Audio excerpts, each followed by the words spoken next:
People, hey! This is Bill's Garage 2.0. I have had a week. It has been great. I got to be on a long-standing, excellent podcast. That's like a dream come true, bucket list kind of thing. That's great. I'm not going to name it because apparently there's some drama and controversy. I don't know what that's about, but out of respect and appreciation, I'm not going to name it. But I did that and I was like, man, this is great. This is what I've always wanted to do. Then I discovered Discord, sort of. I've had Discord for a long time, but I didn't really engage. I was never on there. And I did engage with this community who they all were awesome and good to me. Surprisingly, not a lot of jerks. I was the biggest jerk, I think. And I'm sorry about that. But I had so many gaffes and flubs and I didn't know what I was doing. I don't want to go on too long about this, but I do have to give a big shout out to my boy, Buddha Bomb. And y'all might not get why I got to do this, but I have to do this for him. Buddha Bomb, Buddha Bomb, Buddha Bomb, Bomb, Bomb. Buddha Bomb, Buddha Bomb, Buddha Bomb, Bomb, Bomb. Sorry. There is a channel, a server on Discord called Fun with Voices. That's Buddha Bomb's thing. And it is great. I am all over there. I feel like I've been all over everyone this week because I just can't stop having fun making silly voices. I've been up everyone's butt and absorbing everything like a anally inserted tampon, just soaking up everything and kind of being in everyone's face. So forgive me if I did that, but I was just having so much fun. I love talking about games. So that's why I'm doing this, because I'm sick of not doing this. This is all I want to do. I want to do game stuff and talk to people and hear their opinions. So if you have opinions, bad ones about me, fine, put them in there. If you even want to take the time, I hope people hang out with me because I've been waiting too long to do this dumb stuff. And yeah, so okay, I'm going to cut to the chase and tell you, I think you should play this game. If you're like me and you just like checking out new games that do things a little differently, new approaches to things, I think this game does some things that are worth seeing. So here we go. So the first thing, and this, I kind of make these choices sometimes. The first thing that made me want to play this is the way the game looks. I think the art is just freaking great. And another little thing that I always notice in games is the reflections. These reflections are awesome. Oh, I had a street light in there at one point. These reflections are very, very accurate. Look at that. And I guess that's, what is it? RT? No, what's the word? Ray tracing. Is that what that is? Am I right about that? I don't know, but it looks great. And I know it's not the first game to ever do that, but I just love to see that. Like that perfect reflection. I think that's so cool. Anyway, back to the artwork. I think the character models are really great, stellar, unique, interesting. You can see that Oria's bird lady chest piece is meant for her to kind of tuck in there, you know, and just give you the feathers like an FU middle finger. But also the colors on the figures for me are really head turning. So if you look at the little highlights, I shouldn't point at the screen, hands down, buddy. If you look at the highlights on the leather, it looks like a well-painted Warhammer figure. As a fan of Warhammer, Age of Sigmar, my apologies, who loves to paint figures, I appreciate this color and those highlights. I just think they look good. I think from an artistic standpoint, this game looks great, but there is some weird inconsistencies in the art. For example, when you compare the polygonal artwork to this anime style animation, it looks so disjointed to me, but also, fun fact, people who kiss Band-Aids that have been on sweaty hands all day are gonna catch something. That lady's a craftsman. She's been working with her hands all day. Anyway, so as much as it kind of feels jarring to me that these are much more simplified characters, which I get for an animated thing, and I love animated things like this in games, it does feel disjointed, but I will say this, these animated scenes, in my opinion, are effective in moving the story forward and doing what they're there to do. They feel emotionally moving.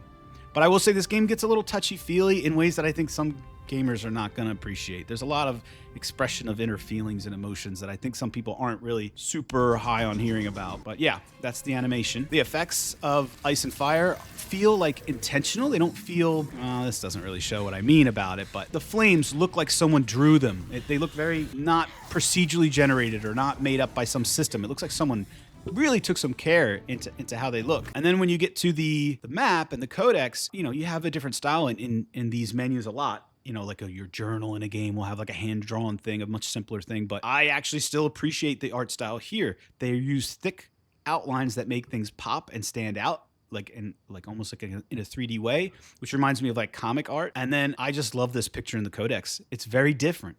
Again, very different style. Oh, we still have to talk about the story style. There's another style of art in here. And a lot of it just comes together in a weird way, but I like it all. But I love this codex art because it looks like a comic book. There's a lot of rendering, a lot of kind of like almost like pencil shading looking, and I think it looks great. I want to know who this artist is at and then you have these still frames of art as they go through conversations with vendors, with quest givers. There's like, it feels like there's yet another art style in this game, but again, I like them all. It just felt a little jarring to me to switch between them. In this game, you're a weaver, which is like a magic user. It kind of throws a lot of terms at you in the beginning, but I do think they do a great job. I'm just kind of blanking on a lot of it right now. But you have this home base with vendors, and you can upgrade it. And there is crafting in this game, which I think is cool. This home base area is filled with lots of really cool, well-done characters, in my opinion. There's all these vendors to talk to and things to upgrade. And you have an inventory system with stuff you get while you're out and about. And it does a weird thing where they let you only take certain things back when you die. They actually scry you out of whatever battlefield to bring you back here like a moment before you die. It sets up a lot of really cool world building and lore. Wait! I found the way out! So the combat in this game at first glance is kind of... I'm trying to play and talk, and I've never done this. It's kind of standard. You got your shields, you got your swords, you got your bows. Can I switch to my bow to show you? Let's see. Headshots matter, which is cool. That's not always true in a game like this, but they do. I think that's neat. And they got numbers popping. You don't always get that. I thought that was interesting.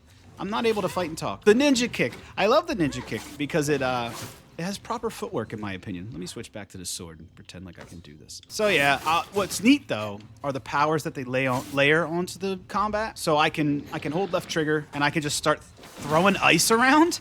And the ice, look, this guy's in an ice ball. Stop pointing at the screen. And he got out of it. You can actually give a dragon an ice beard that will weigh his head down. And I'm here for that. I think that's really neat, and not a lot of games do stuff like that. It was brave, and it's kind of doesn't work a lot of times. But like, I just gave him an ice butt. Look at him. My dog would be freaking. Not that this is a dog. Look, and then they can kind of smash their way out of the ice ball, and it's just like, who does this? But I love it. Look at him. Look at him. I could jump over him. Like, this is nuts. Look at that. I just think that's cool, and I think those creatures are well animated. There's another power in the game, Weaver's Grasp. Weaver's a magic user, like I said. I don't know, I think all this stuff is cool, man. I didn't even know I could do that. I just shattered the ice. What happens? Oh, you can pick up objects, that's right. And I really like this power to pick things up, but there's a lot of purple. What is it with purple nowadays? Like, I remember when Skyrim came out, it was like the year of the dragon, and every game had a dragon in it. And I guess it was just like focus groups and marketing were like, yeah, it's dragon time. And now it's just like, purple is in. Purple's the new tan and gray of the old days. But yeah, it's odd. There's so much. It's like purple equals magic, which I guess I get that. Green equals Xbox, purple equals magic. I get it. But yeah, that's the combat. But there is an inventory system, which mine is empty. So let me get something. Look at that smoke effect. Look at that. Oh, I can't do it again. I just love the way everything in this game is animated. If you're like me and you're an artist who appreciates really cool art design, I think this game is a step above all your other games that are just like Fortnite-y. I think this game does a little bit more than that. When you're injured or your health is low, you kind of hold your ribs, which reminds me of ESO, how everyone's left arm was always hurt. I think it was the left arm. There was like, oh, I bumped my elbow. Everyone bumped their elbows. There was like an epidemic of elbow bumping in that game. But anyway, inventory system. It's limited, and I guess you can see I guess it's going to be unlockable stuff. But also, when you die, they only let you take back stuff in your like emergency pouch. And I thought that was a weird thing to do. But I'm here for it. It works. And I guess the final thing I'd want to talk about is this developer. I'm getting chased by a thingy. Is it a kobold? What is this thing? I'm playing badly. Gotta ice him up. I don't know if I can get tired of that. It's still stuck to his arm. That's such a weird thing. And then to use the other power. And there's more room for powers. I think I gotta play this. The final thing I want to say about this game is the developer. It's their first game. So like, first of all, give them some slack. Second of all, the name of the developer is Yellow Brick Games, which is a Wizard of Oz reference, if you're old enough to know that. And it's important for me because I'm still trying to figure out if there's a real man behind this curtain. I'm working on that. That was a joke I thought of. It's their first game, and it makes me wonder if all these studios are closing and shutting down and people are getting laid off. If those people find their way to making new weird projects like this, maybe there's a silver lining there. But yeah, I think if you're looking for it's Friday night and I'm going to play something new tonight, and I got Game Pass, this is a game you should play, for sure. And that's it. That's all I got. I don't know really what I'm doing here, but I did it just like the podcast. I went and did it, for better or worse. For all my bad impressions, I shot my shot and I had fun, and that's what I'm doing now. I'm sure this is going to be bad, but please engage and get in the comments and tell me what I can do better. If I've spoken to you on Discord in the past week, jump in here and tell me I'm an idiot. You know, should I do more videos on this game? Should I play something different? Do you have any suggestions? Or should I stop making videos, shut up, and punch myself in the face? I don't know. Again, Buddha Bomb, you're my boy. Get on his Fun with Voices server, and I guess see you, John.